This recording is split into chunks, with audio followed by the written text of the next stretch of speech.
Well, hello, everybody. I'm going to rank my top 10 studio records that feature Ronnie James Dio on vocals. I had a request for this some time ago. Uh, I apologize. I don't remember who it was from. Please say something below because thank you. This was a lot tougher than I thought it would be.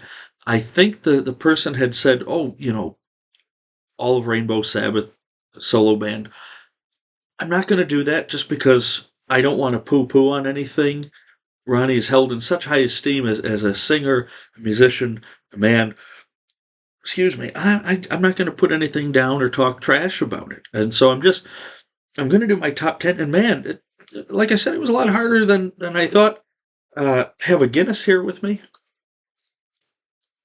It's mostly gone at this point because I had some of it with supper.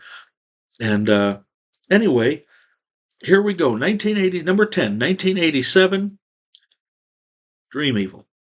I hadn't really listened to this much before last year, maybe. And man, the opening track, Night People, is great. The title track, Dream Evil, Sunset Superman, All the Fools Sailed Away is great. Naked in the Rain is heavy. And, the second half, too, Overlove, It Could Have Been a Dreamer is uh, really a classic Dio song. Faces in the Window, and When a Woman Cries. And just, not my absolute favorite Dio solo band album, but really a solid effort. And if you've overlooked this, it's got the great Craig Goldie on guitar. He was very young there at the time. Um, a lot of Dio had a habit of finding young talent and putting them at the forefront of his band, even though it really was his band. So, all right, starting here, some people might give me crap already. Number 9, and I got this for $6. I don't know how many years ago. I have the vinyl record, but it's easier to show CDs in a lot of cases. Ritchie Blackmore's Rainbow, the debut Rainbow album. It Man on a Silver Mountain is great. Black Sheep of the Family is propulsive. Catch the Rainbow, Love, The Temple of the King, 16th Century Green Sleeves. Still I'm Sad. Still I'm Sad is one of the great album closers of all time. So this is a solid record. I'm not putting it down. The fact that it's only at number 9 shows the strength of this man's catalog. And, if you have this at number 1, you're right. And I have this at number 9, and I'm right. Because there's just so much strong material here that I'm going to be talking about. Number 8, The Devil You Know, by the reconfigured or reconvened Mark II lineup of Black Sabbath, Mark III, featuring Vinny Appice on drums, Geezer Butler on bass, Tony Iommi on guitar, and Ronnie James Dio on vocals. This is my least favorite Sabbath Dio record, but I like it a lot. And some of you are sitting out there going, oh, how did he put it above the debut Rainbow album? I had the chance to see them on this tour. This was Ronnie's final tour, by the way. This came out in 2009. Of course, we lost him in May of 2010 to stomach cancer. Every track on here is not fantastic, but I really like it, and it's heavy, and the songs fit well with the previous Black Sabbath songs that they'd put out, or that they were doing in concert. So, the opening sludge of Adam and Evil is pretty good. Fear was really heavy in concert. I remember that. Bible Black, in my top 5 Ronnie James Dio Black Sabbath songs. I remember hearing that going, Sabbath is back. I will take this over the final Ozzy album, 13 any day. Just for that song alone, Double the Pain was great. Rock and Roll Angels, So-So, Turn of the Screw, Eating the Cannibals. Critics kind of put that down at the time, but I like it. Follow the Tears, As Heavy as an Elephant, Ever or Neverwhere, and Breaking into Heaven. And I'm telling you, it's a really strong album. If you haven't heard it, do yourselves a favor. Check out The Devil You Know by Heaven and Hell, a.k.a. Black Sabbath with Ronnie and Vinny. All right, 10, 9, 8. So number 7, also, I'm going to catch hell for this, and I'm okay with it. Rainbow Rising. Here it is. It's like a 9 out of 10 album. A lot of hard rock and metal fans consider this to be a 10 out of 10 album. I'll tell you why. I actually just got this album last year. I had never purchased it before. I never had the CD, cassette, anything like that. I It was just a gaping hole in my collection, and I feel bad about it. So I think the reason it's lower is not the musicianship or anything. I think the reason it's a bit lower is because I'm still listening to it, digesting it. Uh, Terror Woman, Run with the Wolf, Starstruck, which is great. Do You Close Your Eyes? And side two is just Stargazer and A Light in the Black. There's a lot of long musical parts to this. Um, this is from 1976. This is the sophomore Rainbow album.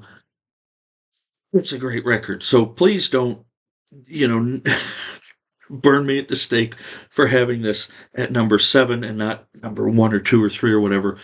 It's really just because for all these years, I don't know how. I'm actually apologizing for not having it sooner. So this has to be in the top 10 of Ronnie James Dio's work.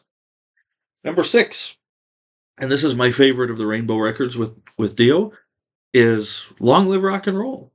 I think every track on here is killer. I love the production on here. I love the sound. Long Live Rock and Roll, Lady of the Lake, LA Connection is just badass. Gates of Babylon, Kill the King is phenomenal.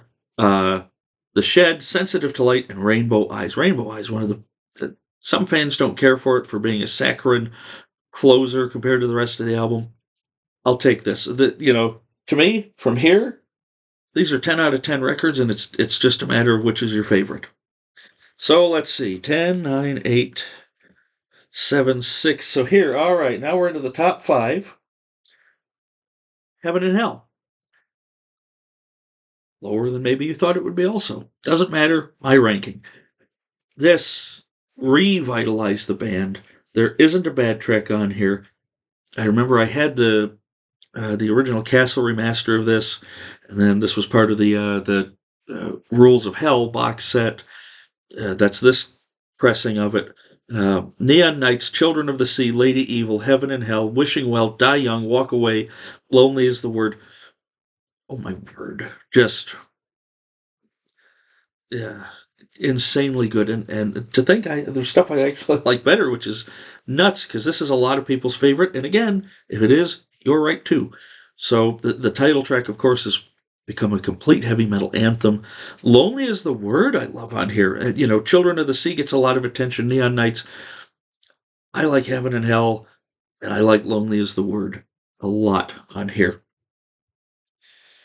Number 4, Holy Diver.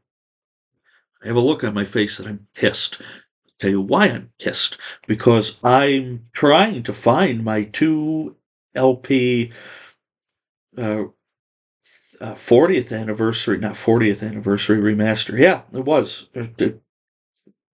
No, it was for when Ronnie turned 80. They put it out. There was a remix that came out. I actually prefer that to the original pressing of this. Stand Up and Shout, Holy Diver, which could have been a great Black Sabbath song. Gypsy, Caught in the Middle, Don't Talk to Strangers, Straight Through the Heart, Invisible, Rainbow in the Dark, and Shame on the Night.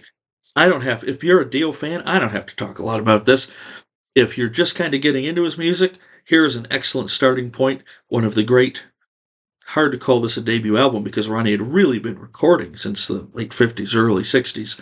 But the Dio Band debut album, 1983, holy smokes. I've heard a lot of people say this would have been a great Black Sabbath album had Ronnie stuck around and used some of these ideas. But this is great how it is. Very young Vivian Campbell, Vinny Appice on guitar, Vinny Appice on drums. Ronnie actually, I believe he played bass on some of this. But Jimmy Bain from Rainbow actually was involved here. Yeah. So that's number 4. Number 3, Mob Rules. Absolutely killer. This used to be a little lower in the ranking for me, but the more I have listened to it over the years, and again, we got a 2 LP 40th anniversary remaster that just smokes. But it's easier to show CDs when I'm going through and grabbing a ton of them. Turn Up the Night, Voodoo, another one of my top 5 Dio Sabbath songs. Sign of the Southern Cross, E5150 leading into the Mob Rules. Country Girl, love Country Girl. That riff on there, killer. Slipping Away, Falling Off the Edge of the World, and Over and Over. This is where Vinny Appice took over for Bill Ward on drums, did a killer job. I love the production on this. It's heavy. It's grittier than Heaven and Hell was. Heaven and Hell is kind of mid-range, unoffensive as far as the sound goes. This turned up the volume. So, sadly, it would be over a decade before we got another album from those guys. Number 2, Strange Highways. I got this fantastic European pressing, cheaper from Iceland than it was to find here in the States. And that's with international shipping. You're probably saying to yourself, how is that? What's that? Above Holy Diver or any of these other ones. This was actually my introduction to the Dio Band. I had gotten one of the Black Sabbath albums on cassette tape that had Dio, and I went, oh, and it wasn't Heaven and Hell, by the way. And I thought, Dio. And then I found a CD years ago at a place called the CD Exchange in Holland, Michigan.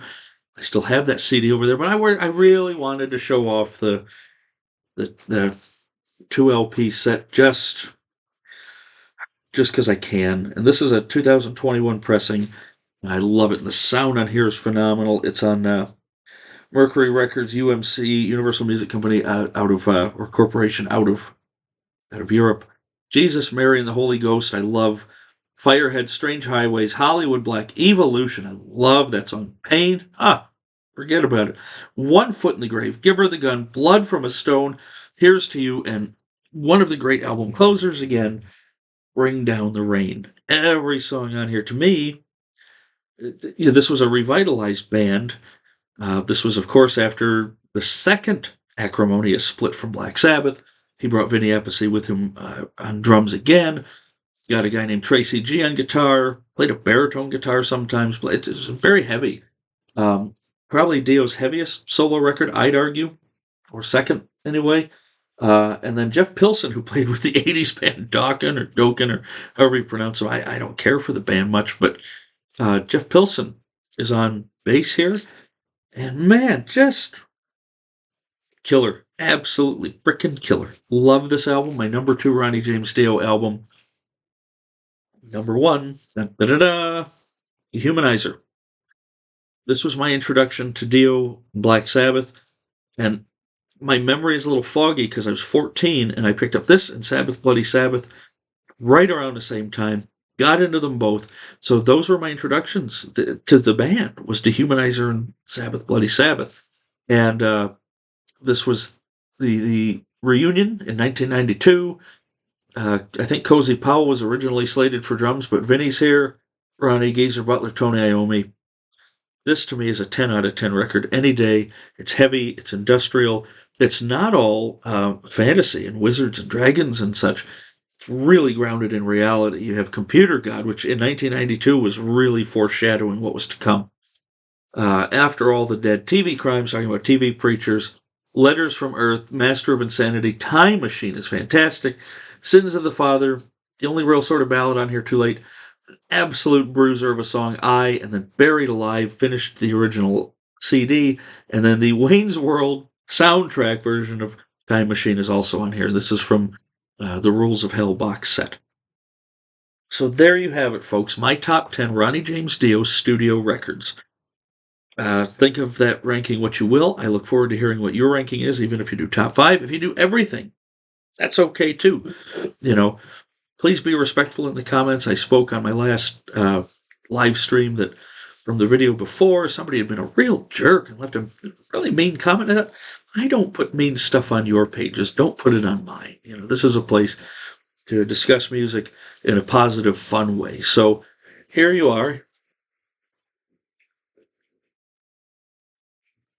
Sláinte. I hope everybody has... I don't know when I'll get to this, actually. When I live streamed, just about an hour and a half ago, I was able to say, I hope you have a great weekend, because it's Saturday evening as I'm recording this. So I hope wherever you are, you're doing well. Leave your ranking in the comments, and I look forward to hearing from you guys.